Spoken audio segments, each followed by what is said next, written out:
Halina mga bata, ating tuklasin ang letrang N.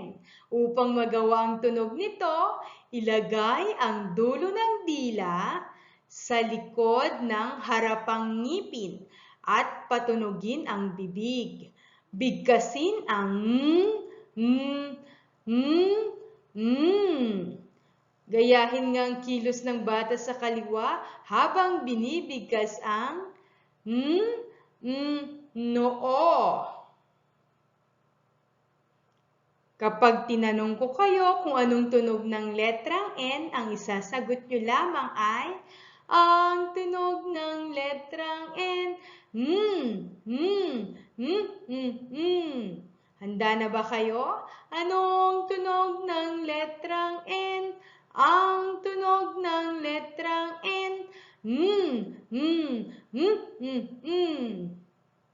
May mga bagay sa inyong paligid na nagsisimula sa letrang N tulad ng noo, nota, nars, nipa, nyog, nail cutter, nanay.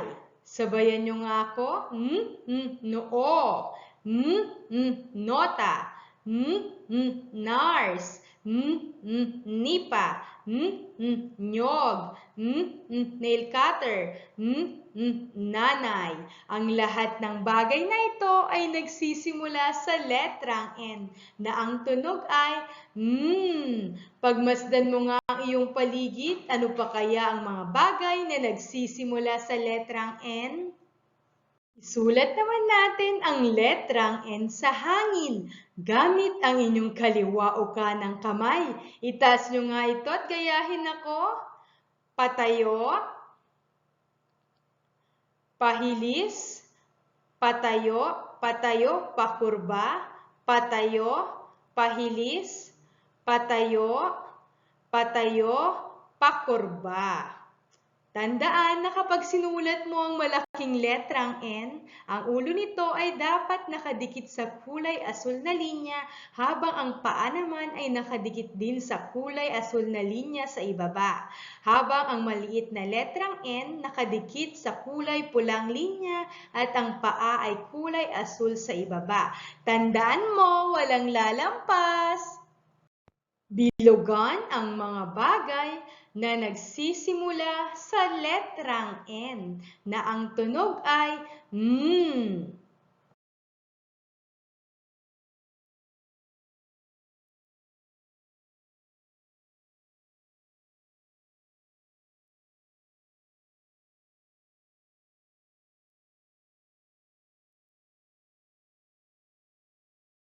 Lagyan ng check ang mga bagay na nagsisimula sa letrang N na ang tunog ay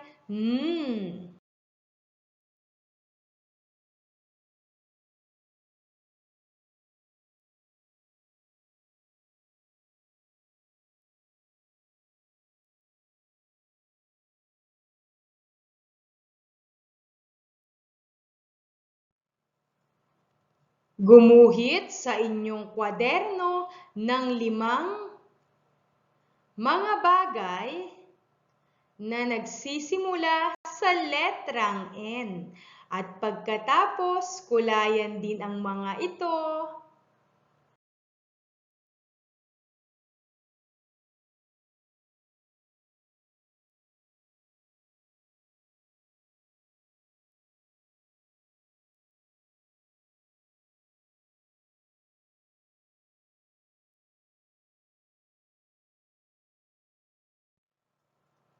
Magsulat ng letrang N sa inyong kwaderno. Gayahin ang nasa ibaba.